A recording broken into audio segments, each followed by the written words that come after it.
Now I'm just gonna snug these up with 3/4 inch impact. I got it on my low power setting. But don't want to get them in there too tight.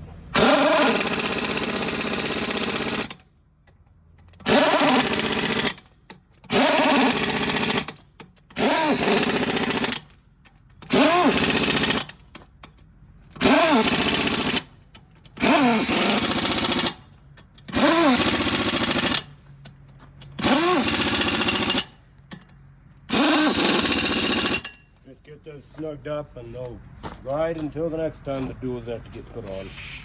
Show us how we jack this up. The way we jack this up, we just put a couple boards under the tire, lift it up, which works if you're not taking off the inner tire, which we're not. So